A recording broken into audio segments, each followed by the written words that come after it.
Al Baker, who in 1978, just 4 years before they quote unquote started the official sack list, has 23 sacks, which is a half sack more than Michael Strahan and TJ Watt.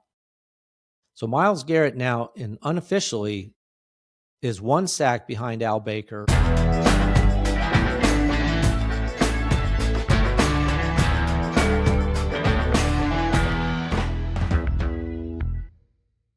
Welcome to Just the Stats NFL Top 10s for Monday.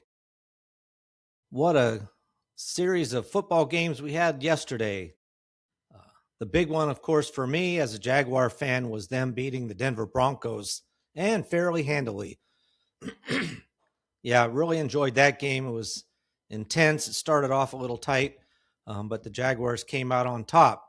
But we'll talk about that game probably actually tomorrow. Today we're going to start off with some games, but we won't get to that particular game. We'll cover the couple of games from Saturday and then some from Sunday, and we'll go from there. But big week this week for football. We got football on Monday, then on Christmas, and so a lot of football, and we're getting down there. A lot of the playoff scenarios are getting clearer. We'll look at that later on in the week. I'll try to have a podcast every day, even though this is Christmas week. So I'll try to still have something out there for you to listen to if you have the time. All right, so with that, let's get started. And we'll start with the Philadelphia Eagles beating the Washington Commanders. Now, this game was closer than you might have expected it should have been. And in fact, at halftime, the Commanders were winning at 10-7. But Philadelphia in the fourth quarter put up 15 points, and Washington was just no match for them overall. But the Eagles still, to me, don't look completely impressive. Their offense still looks sporadic. So, for example, Jalen Hurts was 22 completions on 30 attempts, 185 yards, 2 touchdowns. Really not a lot of yardage there. Now, Saquon Barkley did have a big game, 21 carries, 132 yards. One was a 48-yard run, and he did have a touchdown. So big game for him. Jalen Hurts had another 7 carries for 40 yards. And then Tank Bigsby came in late in the game when it was wrapped up for the Eagles pretty much. And he had 4 carries for 37 yards, had a touchdown run as well. Nice run for him, 22 yards. Happy for him. He was with the Jaguars. They shipped him off to the Eagles, and looks like both the Eagles and the Jaguars will be in the playoffs, and who knows? Maybe they play in the Super Bowl. That'd be something. I doubt it, but at least on the Eagles side. Anyway, that's a little humor there on Monday morning. Now, for the Philadelphia Eagles in receiving, A.J. Brown, 9 catches, 95 yards. He was the main receiver there, though Devontae Smith had 6 catches for 42 yards and a touchdown. And then Dallas Goedert had another touchdown, 3 catches for 32 yards, but one of those, like I said, was a touchdown. They look for him in the end zone when they're close, and he's been producing pretty well. And his catch, he was too open. I don't know. They're looking in his direction. Just he was too open. Now for the Commander, as well as Marcus Mariota for most of the game. And then Josh Johnson came in when Mariota got hurt. But either way, it was poor performance as a whole. 12 completions on 23 attempts for 130 yards. That's pretty bad. Just no good at all. 1 interception by Josh Johnson. They've completely fallen apart. They showed a stat on the game there with the injuries, serious injuries this team has had. And it's been bad for them. For them, they just need the season to be over and get healthy and look to next year and try to see what they can muster then, get some new talent on their team. In the running department, not much better. Chris Rodriguez, 15 carries for 63 yards. So that's over 4 yards a carry and a touchdown. The problem is after, the third quarter, they were playing from behind, and so they needed to try to throw the ball, but they didn't even have the ball long enough to really do much. Jacoby Decory Krosky Merritt had 8 carries for 25 yards and a touchdown. So between passing and running, they have managed 220 yards of offense. So not really anything spectacular. Terry McLaurin led the team in receptions and yards. And when I say that, only 3 receptions for 53 yards. Deebo Samuels had 3 catches as well for 35. That's it. That's it for that team. Just nothing, really to amount to anything. So now the Eagles are 10-5, and they've got their division wrapped up with the Cowboys losing their game. All right, now looking at some of the top 10s for the Eagles, Jalen Hurts was sacked twice in this game for 7 yards. He only needed 1 sack to tie Norm Snead for 4th. And he got 2, so he's been now sacked 182 times to be in 4th position all time for the Philadelphia Eagles in quarterback sacks. And I don't know if he'll ever go beyond 4th because Ron Jaworski had 344 in his career. So basically almost double what Jalen Hurts had. So that's a long, long way away. But anyway, he is now 4th all time in sacks for the Philadelphia Eagles. Now, also in this game, Dallas Goedert, like I said, had a good game. Now, as far as receiving goes, he's still their leading receiver among current players.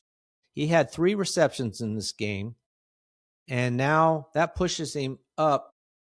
He stayed in 5th, actually. He had 3 receptions. He's got 406. Devontae Smith now, on the other hand, did move up from 9th to 8th. Devontae Smith had 6 catches. He now has 380. He moves into 8th place ahead of Pete Pijos, who played in the 40s and 50s. So now he has 380. Dallas Goedert has 406. He's been gaining ground, but he won't. Very doubtful he catches him this year. In fact, almost no chance. I mean, 2 games, and he's still 26 down. But probably next year he will pass Goddard. And then you still have A.J. Brown coming up the list as well. He'll probably make this top 10 next year. So if they're all playing, you could see 3 Eagle players in the top 10 all time in receptions for that team. All right, now looking at Dallas Goedert one more time. As I was saying, with that touchdown reception that he had on Saturday, he now has 34, which ties him with Calvin Williams, who played in the 90s. They both have 34. They're now tied for 10th spot. So Goddard has moved into the top 10 all time in receiving touchdowns for the Eagles. Next up for him is Deshaun Jackson, who had 35. So he has a good chance to catch him. 1 touchdown catch in 2 games. It's very possible the way they've been using him around the end zone. Moving on to the next game, there were no top 10s for the Commanders, so we'll move on to a new game here, and that is the Green Bay Packers and the Chicago Bears. What a game that was. Green Bay, holy cow, they had this game. All they had to do, among other things, all they had to do was catch the onside kick and down it. That's all they had to do, and they couldn't do it. How terrible. I mean, what a way to lose a game. Man, Chicago Bears win this game 22-16. They should have had no business winning this game. And this is the team, I've been saying it over and over. They're 11-4.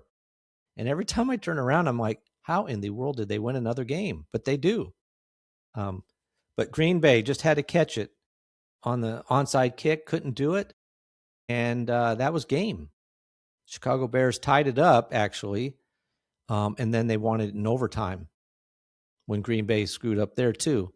But Chicago Bears scored 13 points in the 4th quarter. And I'm talking late in the 4th quarter too. At the end of the game, obviously, they had to get that last score to even tie the game. Well, it was a little surprising to the announcers. They were sure that the Bears would go for it, a 2-point conversion when they tied the game, where they could have tied it up on an extra point, which is what they did. But they decided not to go for the 2-point conversion. And, it turned out for them. They didn't do that. They came in overtime and won the game. But, man, Green Bay, golden opportunity to move in first place, and they blew it, really. Now we'll have to see how Jordan Love is. He was out of the game, but Malik Willis played well. And in fact, looking at the numbers, I mean, Malik Willis, well, first, Jordan Love had 8 completions on 13 attempts for 77 yards. Malik Willis, 9 completions on 11 attempts for 121 yards and 1 touchdown. Plus, he ran the ball 10 times for 44 yards. He really did play well for somebody coming in like he did, but just they could not pull this game out. As far as Green Bay and rushing department, Josh Jacobs tried to play. He just hasn't been that healthy. He had 12 carries for 36 yards, but you didn't even see him in the end of the game. But he did give it a go. Emmanuel Wilson, 14 carries for 82 yards, so that's really good. And then, like I said, Malik Willis had 10 carries for 44 yards. So they ran the ball 44 times for 192 yards. And again, you really do expect to win when you rush that well in a game, but they did not. Now, in the receiving department, it was Dobbs who dropped that onside kick. He led the team in receiving with 5 catches for 84 yards and 1 touchdown. I bet he'd give up one of those catches for catching that onside kick. He led the team with 5 catches. No one else had more than 3. I mean, there were only 17 completions in the game. Now for Chicago, Caleb Williams had a decent game, 19 completions on 34 attempts for 250 yards and 2 touchdowns. So really a good game for him. And then in the running department, they really did run fairly well. Kind of spread it around, though. 13 carries for 58 yards for DeAndre Swift. So, a little over 4 yards there. But then Kyle Mononagay, 9 carries for 50 yards. So that's over 5 yards a carry. And then Caleb Williams, 3 carries for 30 yards as well. So they had 26 carries for 150 yards. Obviously, very good in that department for them. Almost, 6 yards a carry. And then in the receiving department was DJ Moore. And man, he had a beautiful catch in this game. But he had 5 catches for 97 yards and 1 touchdown. Nobody else had more than 3 catches. And one of those was the Kyle Mononagay with 3 catches out of the backfield for 43 yards. So he had 43 yards receiving and another 50. So he had 94 yards of offense for him. Had 2 catches for 12 yards plus 58. So he had total 70 yards. So they racked up a lot of the yardage for this team. Now, Chicago Bears have a decided advantage here. Now they're 11-4. And the Green Bay Packers are now 9-5. So Chicago Bears, it's in their hands, this division. Green Bay now is going to have to worry more about making the playoffs at all than even anymore really winning the division. Now in this game for the Green Bay Packers, Jordan Love, despite the fact that he was knocked out of this game early, he had 77 yards. That's exactly what he needed. He needed 77 yards exactly to tie Tobin Rote, who played in the 50s, in most passing yards in a career for the Green Bay Packers. So he got exactly 77. So Tobin Rote and Jordan Love are tied for 5th all-time in passing yards with 11,535.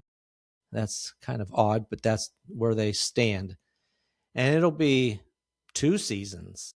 If Jordan Love is still with the team, it'll be 2 seasons before he catches Lynn Dickey, who played in the 70s and 80s. He's got over 21,000 yards. So he's a long way, probably 3 seasons at least, to catch him before he moves up any farther on this team. Now, Caleb Williams, in passing yards just this season, he got 250 in this game, which he was 10th in season stats of most passing yards in a single season for the Chicago Bears. But with 250 more, he jumps from 10th all the way up to 6th, passing Jay Cutler. So Caleb Williams now has 3,400 yards this season, moving him into 6th. He has a good chance with 2 games to go to actually break the record set by Eric Kramer in 1995 of 3,838 yards.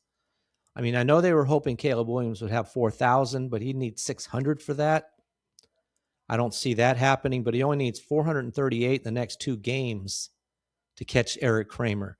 Now, obviously, this is going to depend on the last game of the season, whether, say, the Chicago Bears sit their starters. We'll have to see what happens on that game, but there is that possibility that he could set the record, even if he doesn't make it to 4,000 yards. Now, let's move on to our next game. Buffalo Bills and the Cleveland Browns. Now, this game was way closer than anybody thought. And Cleveland almost was able to tie this game and descend in overtime. But the Buffalo Bills hold on to win over the Cleveland Browns 23-20. Honestly, their defense, I just don't see how they're going to do it with this defense they've got. They're giving up 20 points to Cleveland, which is above their Cleveland's average. And Cleveland was able to move the ball fairly well, it seemed like. Of course, the Buffalo Bills moved the ball fairly well themselves, but especially in the first half and the second half, Buffalo got shut down. Honestly, they scored 3 points in the second half, and they just hung on. They were outscored 10-3 in the second half. Could not get anything going the same way they did in the first. The first drive of the game, it looked like, oh boy, the Cleveland Browns could do nothing right. James Cook had a 44-yard run. They were just doing everything they wanted. But then the second half, Cleveland shut it down on Buffalo, but not enough to win the game. Enough to make it close is all they could do. Now in this game, Josh Allen, 12 completions on 19 attempts. So obviously didn't throw the ball much. 130 yards in this game. No touchdowns, no interceptions. Sacked a couple of times. Only twice. Now, one of those sacks, they gave Myles Garrett credit for a half a sack. And I guess so. I watched it. I'm not sure. It seemed almost like a gift to me. But got credit for half a sack, which we'll talk about in a minute. James Cook, 16 carries, 117 yards, and 2 touchdowns. Now, what's funny about that sounds really good, and it is good. But almost 100 of those yards came in the first half. Second half, he could get nothing going, really. It was a rough game for him in the second half. Josh Allen ran the ball 7 times in this game, only 17 yards. So they really held him in check, despite the fact that he did run it 7 times. Now, James Cook had 1 catch for 17 yards, so that gives him a total of 134 yards from scrimmage. So he's one of those players in the top 5 or 6 as far as yards from scrimmage go.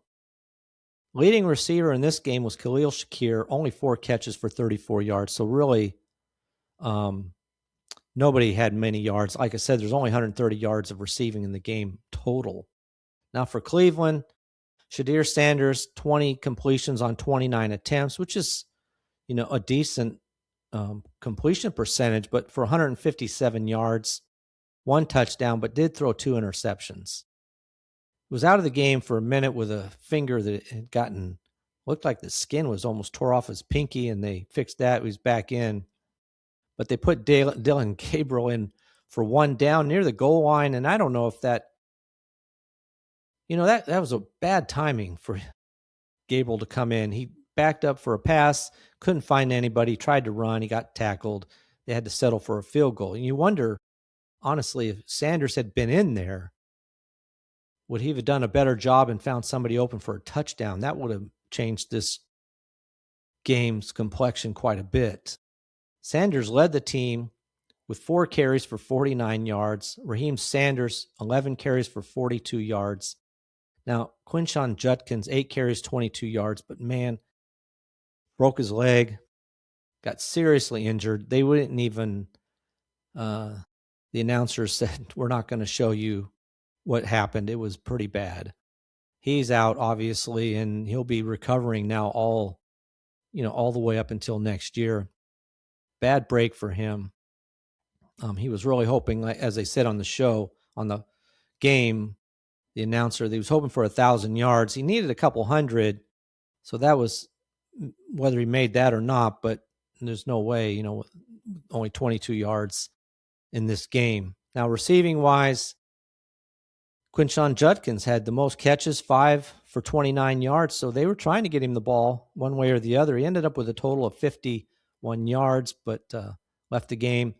Travion Williams had 4 receptions for 38 yards, and Harold Fannin, 4 catches, 34 yards, but he did have a touchdown. So, man, he's impressive. He just shoved people out of his way. I really do like him. And next year, whether it's Sanders is okay. To me, he's a right-handed version of, in some ways, to Tua Tagovailoa. And the type of passes he throws, he's a better runner, I guess, a little bit, but he throws these floater type passes. It's not he doesn't drill them in there like some quarterbacks when you need them to. A lot of quarterbacks can do it. I mean, for example, Trevor Lawrence had to throw a quick pass to the sideline. He drills it to the guy over there, where Sanders is more of a floater. It takes a little, it takes that extra second, half second, whatever. And which I think, then leaves the receiver with less opportunity to make a move. All right, let's look at James Cook in rushing yards on a season level for the Buffalo Bills. Went into the game in 6th place, and he had 117 yards rushing. So now James Cook now has 1,432 yards rushing for the Buffalo Bills, which is good enough to be in 6th place all time in rushing yards for the Buffalo Bills. Now, in rushing touchdowns, he had 2 of those as well. He was 15th in that category. But with 2 more, he moves into a tie with several players. Now there's 5 of them, including himself, tied for 8th with 12 touchdowns rushing, including among those Josh Allen. So Josh Allen now and James Cook, both top 10 this season in rushing touchdowns with 12. Obviously, one of them, the record for them is 16. I don't think either one will get that high. Last year, James Cook had 16, while Josh Allen had 12 last year. So they totaled 28 last year. They have 24 so far this year. So I do not think, though I guess it's as possible that they get a total of 28 rushing touchdowns again, one between the 2 of them. All right. Now, on a career level with those 2 touchdowns, he was tied with Fred Jackson, who played from 2007 to 2014. They both had 30, but with 2 more, James Cook now jumps up to 4th place all time, leaping over Fred Jackson and Cookie Gilchrist, who played in the 60s. James Cook now has 32 rushing touchdowns to put him in 4th all time in rushing touchdowns for the Buffalo Bills. Now, Josh Allen's first, obviously, was 75, which he set this year, passing Thurman Thomas, who had 65. Passed him early on in the year, and he just keeps extending his lead. Also making it hard on James Cook to ever catch him, because he's rushing for as many touchdowns as James Cook is. So I don't know that Cook will ever catch him. All right, let's move on to interceptions. Jordan Poyer, boy, this is another mistake that Cleveland made. And I didn't agree with the announcer. Now, it was a little behind the receiver, the pass that Sanders threw, but it wasn't uncatchable. It's not like I said, he doesn't throw bullets, but it was a little bit behind the guy where it hit him in the shoulder. So it's not like he had to reach way behind him, but he didn't even have his hands on the ball. Didn't even get his hands on the ball. It hit his shoulder pad, bounced up in the air. Poyer's just standing there. He's not even near the receiver, really, like 5 yards away. Just standing there, watch the ball pops up, he catches it, gets the interception. So with that interception, helped Jordan Poyer move from 10th to a tie for 7th with most interceptions in Buffalo history, now with 23 interceptions. There's 4 players now with 23 interceptions for the Buffalo Bills, and he's one of those players. So good for him, and Johnny on the spot type of a play, but that was another mistake that the Cleveland, I blame it on the Cleveland receiver. He's a professional. He should have caught that ball. All right, now for Cleveland. The only thing to talk about is Myles Garrett, who did get that half sack. Now, I still, like I talk about, and I don't mean to beat a dead horse, but the unofficial sacks, which started since 1960, on that list, Myles Garrett came into the game and tied for ninth. With this sack, which pushes him up now to 22 sacks this season, that puts him good enough to move into a tie with fourth with several other players, quite a few actually, 5 other players. So there's 6 of them now that have 22 sacks.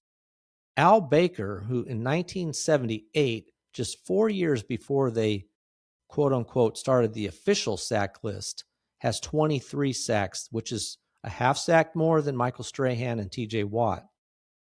So Myles Garrett now, unofficially, is 1 sack behind Al Baker, 1.5 he needs to break the record all time. Now, when we're looking at the official record, with that half sack, he moves into third, tie for third, with some of the same players from the previous list, including Jared Allen, Mark Gastineau, and Justin Houston. Those are the other 3. So he now has 22. He's only half a sack behind Strahan and Watt because they're not counting the other player from the unofficial list. So he needs a half sack to tie those 2 players, 1 sack to break the record. I'm really hoping that he gets at least a sack and a half to set the record, whether it's unofficial or official, and just puts it out there that now this is the record, regardless of how you want to phrase it. But Myles Garrett only had a half a sack. Like I said, almost to me, almost a token, but hey, he's a great player. He deserves it. He was hustling. I know that. Okay, let's move on to our next game. And that is game with the Cowboys. Cowboys, they dropped out last year, and I guess that was that. But the Los Angeles Chargers, this is another reason why the Jaguars have to keep winning, because everybody behind them, the Houston Texans, the Los Angeles Chargers, Buffalo Bills, they keep winning. So the Jaguars have to keep winning. But the Chargers won this game 34-17, won it fairly handily. Dallas shut Dallas down in the second half. Dallas didn't score at all in the second half. Dallas drops to 6-8-1. It was a long shot anyway. They had to win all their games. Eagles had to lose, which they didn't do either. So Cowboys are completely out of it. Chargers now are, in fact, the AFC is almost pretty well defined as who's going to be in the playoffs. It's a matter of order right now. There's still a chance that the Chargers could actually win their division, but we'll see. Now, in this game, Justin Herbert had a really good game, and he needed this game. 23 completions on 29 attempts for 300 yards, 2 touchdowns, no interceptions, and almost equally important, no sacks. He had been getting sacked constantly, and he was tied for the lead in sacks going into this game in the entire NFL. 0 sacks, so really good game there for him. He also ran the ball for 8 times for 42 yards and a touchdown. One of those was 34 yards, and man, he took off. And, you're commenting, if you know his situation, he's got the broken hand, his left hand, not his passing hand, but his other hand. So just the fact that, when he's running, he's always got to be thinking about his hand and keeping it from being hit any worse than it already is. Now, in this game, also after Herbert, who had a really good game, Omarion Hampton, 16 carries, 85 yards, 1 touchdown, and really dominated now. Kamani Vidal only had 5 carries for 11 yards in this game, even shared with Hassan Haskins. So it's Hampton, now that he's back, he's dominating carries for this team. Now we're in the receiving department. Quentin Johnston, 4 catches, 104 yards for 1 touchdown. That touchdown, if you get a chance to see it, the defenders basically kind of on him, got his arm, holding his right arm. He reaches out with his left in the end zone, catches it one-handed and stays in bounds, gets 2 feet down, for the touchdown. It was really a tremendous catch. He had a couple of really good catches in this game, but he had 4 for 104 yards. Trey Harris had 4 for 54. Keenan Allen, 5 catches for 44 yards. And then Ladd McConkey, 4 catches, 43 yards, and 1 touchdown. So he spread the ball around quite a bit, actually. No one had more than 5 catches, but Quentin Johnston had the big catch. Now for the Cowboys, Dak Prescott, 21 completions on 30 attempts for 244 yards and 2 touchdowns. But like I said, that was all in the first half. The Cowboys could get nothing going in the second half. Rushing department, they didn't do well. They tried 23 carries total. Javonte Williams, 9 carries, 34 yards. So not even, 4 yards a carry. Malik Davis, 8 carries for 23 yards, just under 4 there. And then Dak Prescott had 2 for 14. 23 carries, 91 yards for the team, no touchdowns. Now, Pickens was back in the receiving department for this team, and he had a spectacular catch too. But Pickens, 7 catches on 9 targets, 130 yards, and a touchdown. So he was most receptions, most targets. CeeDee Lamb had 6 catches on 51 yards, no touchdowns, 7 targets. So actually Pickens was targeted more. So despite the game he had last week where he looked somewhat lackadaisical, in this game, he really played quite well. That's probably the issue teams have, like the Steelers had with him, is you just don't know what you're getting. Somehow you have to keep him motivated. It's kind of a strange thing. Now, Ryan Flournoy, 2 catches, 18 yards, but he did have a touchdown, only 2 targets. Last week, he was targeted second most in that game, but not this time. All right, that's a look at some of the players. Now, Dak Prescott was in 9th place passing yards in a single season for the Cowboys. Well, as I said, he got 244 yards, which moves him all the way just behind Tony Romo for 7th. So he's in 8th place, but he only needs another 9 yards to catch Tony Romo, and he'll pass him, easily pass 2 spots that Tony Romo now holds. But Dak Prescott now in 8th place with 4,175 yards, another 4,000-yard season. Not that many quarterbacks even this season altogether that have passed the 4,000-yard mark. We'll look at those season leaders later on in the week. But Dak Prescott's having a good season as far as stats go. Unfortunately, their record doesn't help them out at all. Now, also in this game, Dak Prescott, like I said, had 2 passing touchdowns. Now, on the season, he was in 12th spot, but with the 2 touchdowns, he moves into a tie with Tony Romo and Danny White for 9th all-time in passing touchdowns for the Dallas Cowboys with 28 in a single season. So they got 28 apiece. Next up is Danny White with 29. So pretty highly likely that he'll be able to pass him. The record Dak Prescott holds of 37. He won't catch that. Also, receiving yards. Big game for George Pickens. Now, this is in a single season, so George Pickens was in 14th spot all-time for the Dallas Cowboys in receiving yards in a single season with 1,212, but he had 130 more, which was able to push him actually all the way up into 8th place with 1,342 receiving yards this season. And again, he's got a good chance to move a lot farther up this list, passing even CeeDee Lamb on some categories.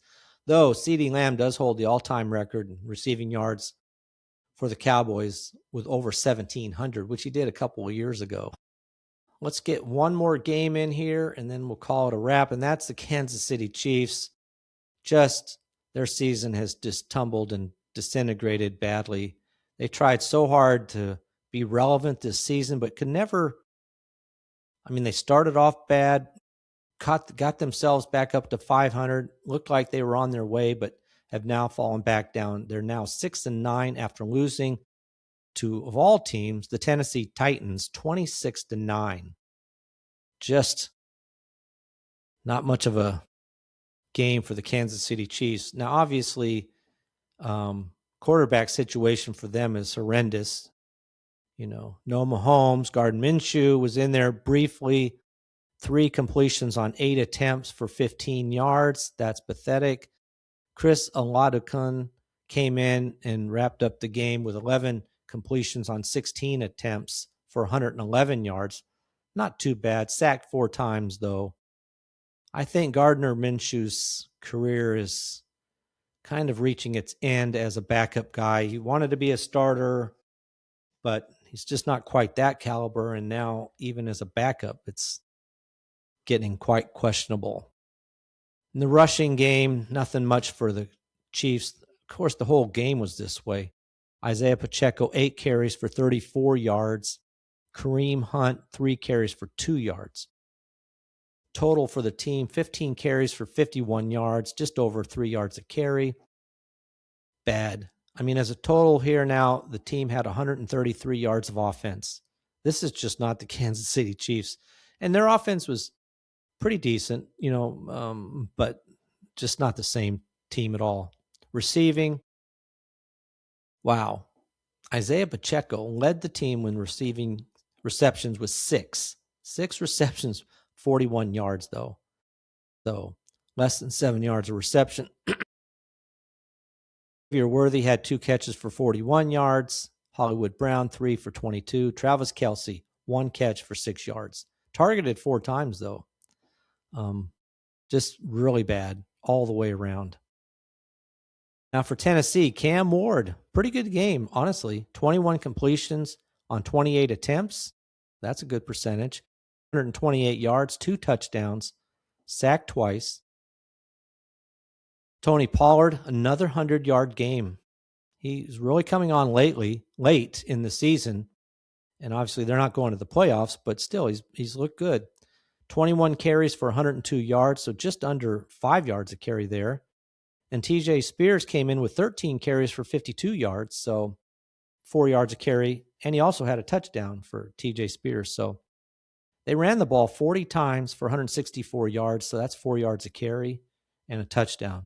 So they really controlled the tempo in this game. In the receiving department, Chig Okonkwo had 6 catches for 44 yards, 1 touchdown. He had the most receptions, targeted the most as well in this game for them. No one had more than 58 yards. That was Elik Ayamanar with 58 yards. So really kind of spread the ball around pretty well for the Tennessee Titans. All right, looking at some of the numbers here. All we have for the Kansas City Chiefs is Chris Jones on defense, had 1 tackle for loss, which is good enough to move him into a tie with Justin Houston with 96 tackles for loss in his career. It only needs 4 more to hit that magic 100 number in tackles for loss. And in fact, the all-time leader for the Kansas City Chiefs is Tamba Hall with 105. So he needs 9 more. If he comes back next year, he definitely has a chance to break that record. I mean, he's been with the team since 2016, so he's had a career, but a lot of these players play a lot longer than that, so we'll see.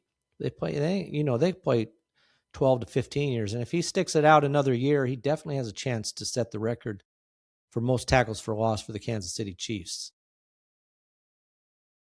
And then for Tennessee Titans, we had nobody in the top 10s. They haven't really had anybody to talk about. A lot of newer players, and nobody's doing anything season-wise, so nothing to talk about there. All right, that's the games we'll look at today. Call it a wrap, and we'll pick up tomorrow with some more games from the NFL, some really good games too. Hate to end on a game like that. Poor Tennessee Titans versus Kansas City Chiefs, 2 teams not even in the playoffs. But we'll get some more games in, and we'll have a good time seeing what we've got. I mean, man, there were some good games, and we'll get to them. Tomorrow we'll talk about, among games that were worthwhile, that Tampa Bay Carolina game. That was such a big game, important game there. And then the Jacksonville Denver game. We'll get to those 2 games for sure. All right. Appreciate you listening.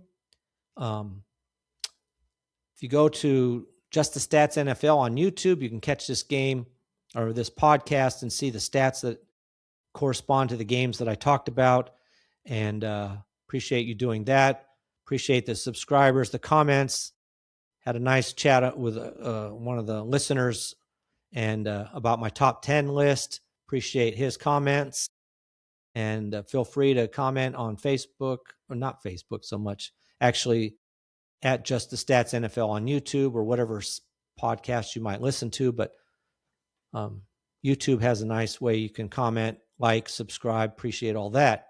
All right. So for this episode of Just the Stats NFL Top 10s for Monday, I'll talk to you tomorrow. I'm out.